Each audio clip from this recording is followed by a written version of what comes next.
of the fences hold, others do not. A minor miracle is mounted by the fact that there are no injuries spread among the near hysterical crowd. This truly is a social document.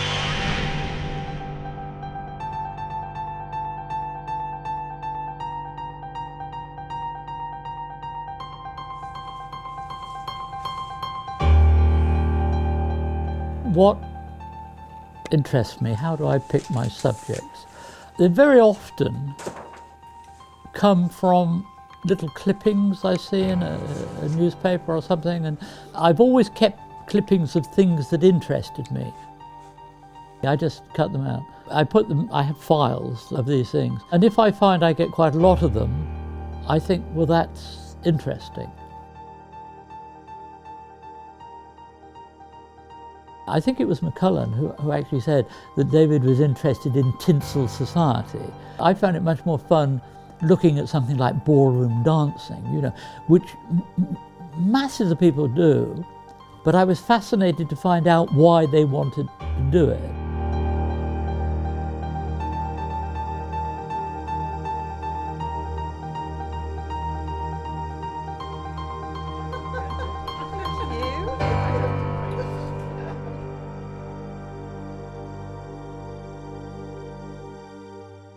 I just wanted to go and photograph simple things that people did honestly.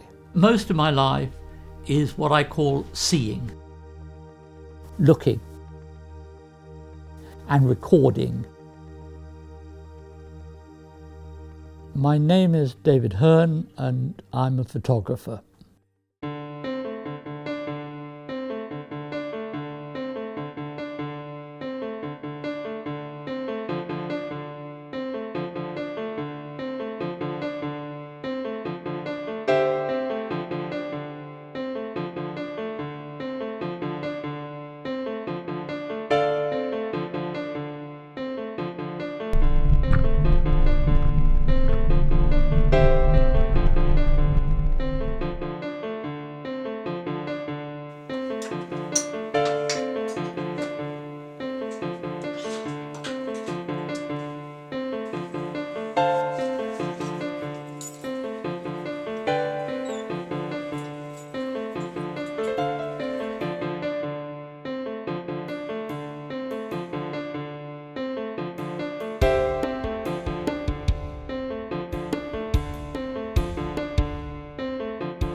If you see somebody hanging upside down by their feet and somebody kicking them, it doesn't take much to think that that's worth photographing. In terms of, so I shot these pictures. They got me out of Budapest, and I had one picture published in the European edition of Life, and then pictures get distributed around, and a few pictures were picked up by Pitch Post and the Observer, and I'd suddenly found myself leaping to the top of the ladder, and so you cling on like mad. Well, I met them all doing the film The Hard Day's Night, which was a movie really based on their music, loosely written around the music, and to be honest, I didn't really know that much about them. They hadn't been a particular interest to me, so it was really an assignment, to be honest. It's only in hindsight that you look back, or I look back, and realise how extraordinary these songs were. Dick Lester, the director, did this very strange thing, which, in hindsight was ludicrous, was that decided to shoot the whole thing on a train. So they hired a train, and every morning you all got on the train and went from Marylebone down to the west coast, and then stopped and then came back again. And it was one of those old-fashioned trains which you wouldn't have seen, but it had sort of individual compartments of which 4 people could sit opposite 4 people. Now, they're very tiny, and if you had the 4 Beatles usually in there with a film crew and a director The last person they wanted in there was somebody with a still camera, you know.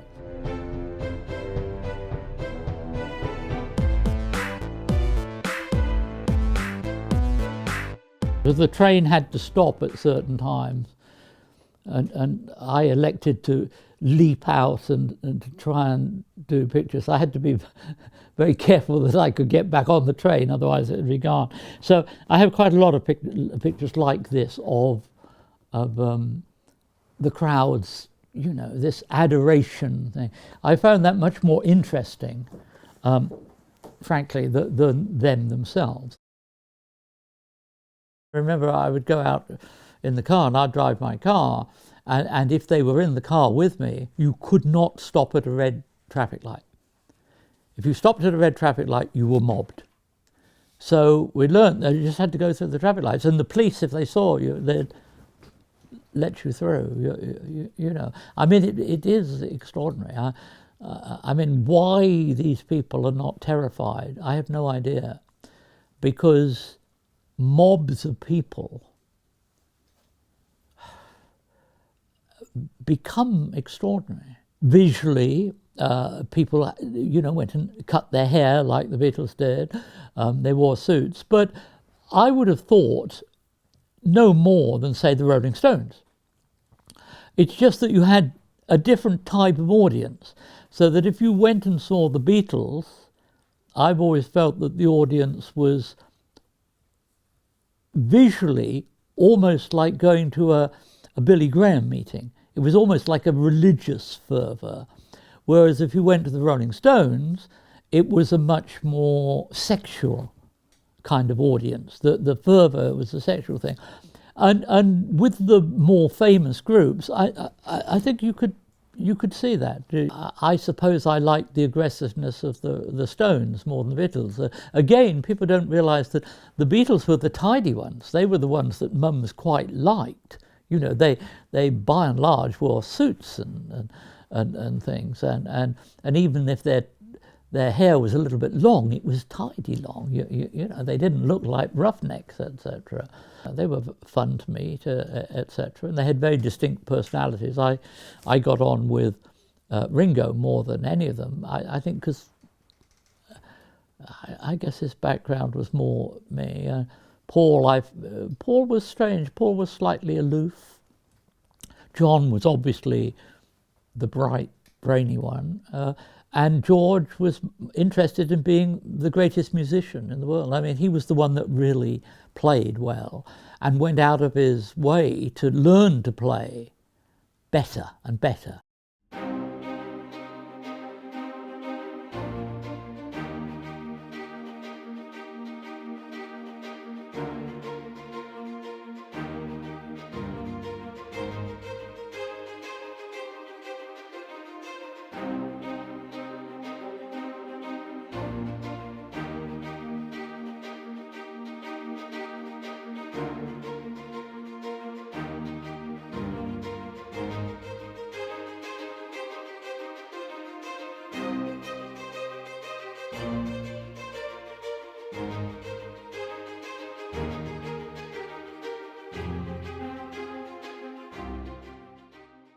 At Sandhurst, obviously, there was a kind of indoctrination is too big a word, but you know, you were kind of taught that all Russians eat their children, basically, and they're all very nasty people, and they are enemies, etc., etc. Whilst I was there, I was looking through some Picture Post magazines that were there, and I saw a series of photographs over 4 issues I've got, but this is the key one. Basically, what we had was a series of pictures called The Camera in Russia, and this is, I think, issue 3 of the 4. It turns out, in hindsight, they were photographed by somebody called Henri Cartier-Bresson. They looked real. They looked as though, hang on, this is a Russia that looks not that different. The people in these pictures don't look that different. During the Second World War, my father was away, he was in the army. When he came back in 45, was it, I remember that the first thing he did was to take my mother and me in tow to Howells in Cardiff, which is a big department store, and he bought her a hat. And it was one of my really joyous memories, was the love between my father and my mother, and the whole act of buying the hat was obviously a joyous thing. Imagine my surprise when in the picture post, down in the corner here is a picture of a Russian army officer buying his wife a hat. I remember distinctly when I saw that picture, I started to cry, and cry seriously, because it brought back that first joyous memory. And I believed in this picture. I really believed in this picture. This to me was much more important than anything I was being told about Russia. This seemed authentic. And literally, I mean, it's so stupidly romantic, but I did at that moment say to myself, that's what I want to spend the rest of my life doing. I want to go and photograph officers buying their wives' hats, or the equivalent.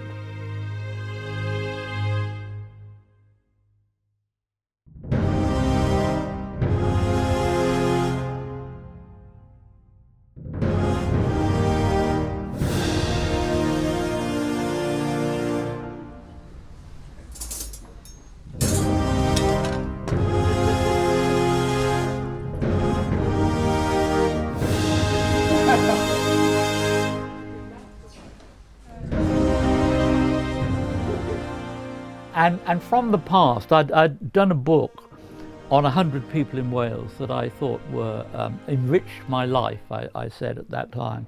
And one of them was a milliner, hat maker called Alison Todd. And they're wonderfully extravagant and over the top. And there's something slightly surreal about, in the middle of Wales, this woman making these exotic hats. And she always has this wonderfully, these very young assistants who all look as though they've been to finishing school, and they're so polite, and they're so confident, and they're elegant. And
is there a visual relationship between the fans and the Beatles?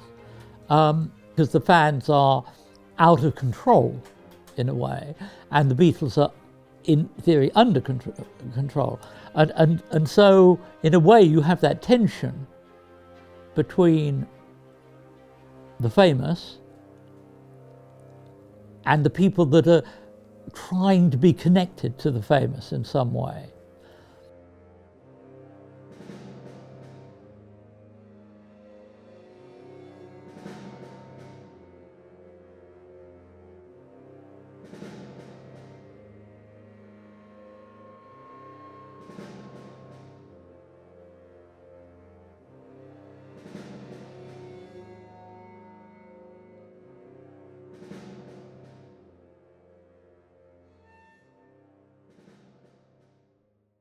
the Isle of Wight pop concert was, Bob Dylan coming over.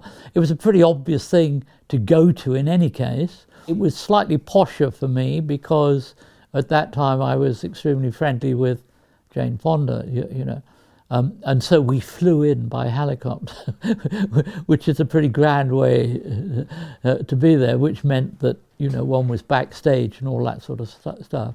And then I did a professional job. I didn't just sit down and listen to the music. I photographed.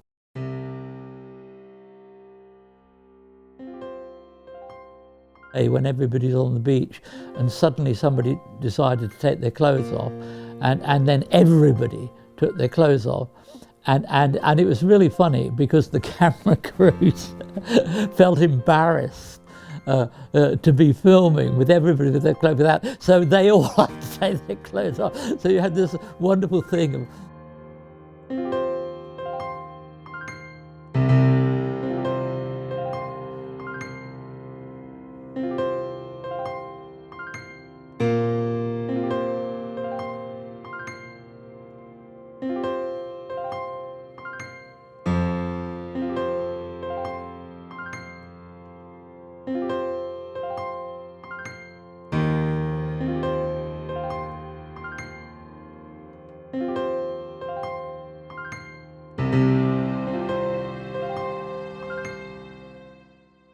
if you're on an assignment, or I guess if you're on a self-assignment, one of the things that you have to think about is what is the key picture that you have to get. In the case of the Beatles, you have 4 people, and it's obviously important that you have all 4 of them at some point in the picture.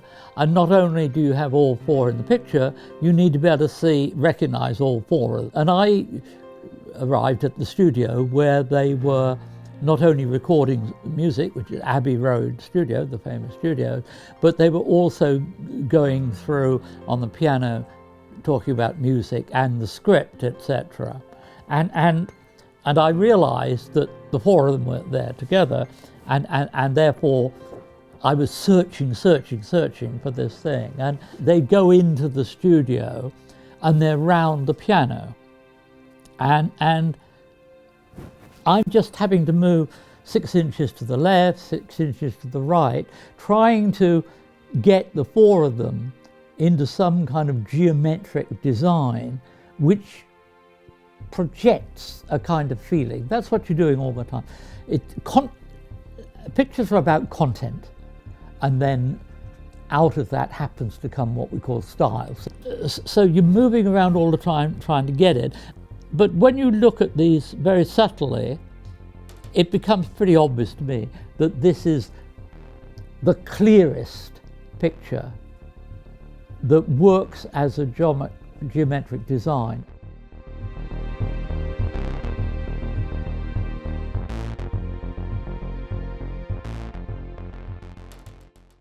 And I suppose it's become, iconic is a really overused word, but it's become a very well-known Beatles picture. I think because nobody else has pictures of them in that natural situation which work quite as well as this particular picture. And so it's become, for older generations of people, when they make lots of money, it's been one of the pictures that sells as, inverted commas, an art print. It's the picture from the whole thing I was doing that I needed, and you can see how difficult it is to do because there's one of it,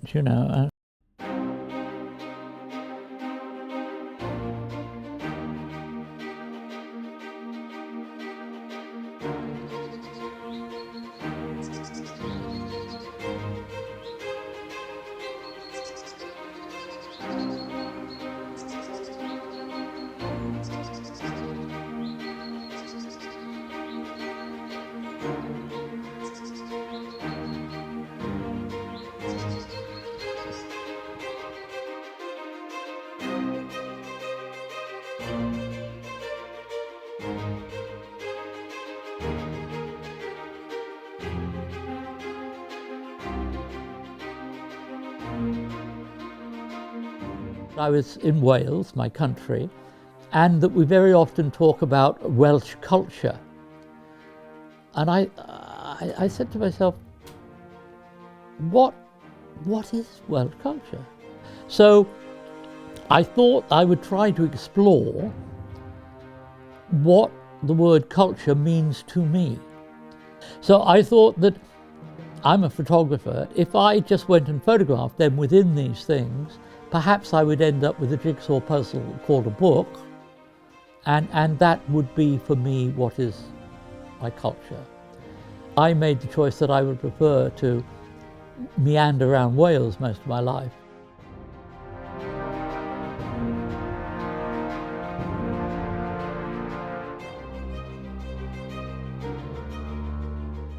And so when I get up in the morning, what do? I come back, I put on a CD and I listen to somebody that's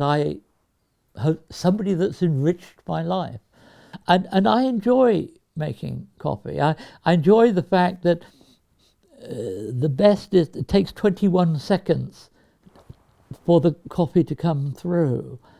And that's very scientific in a way, because related to the darkroom, where you put a negative in and you put light through it for a very precise amount of time. It's that scientific thing of getting the balance of everything right. And I've always enjoyed that sort of trying to get that balance right.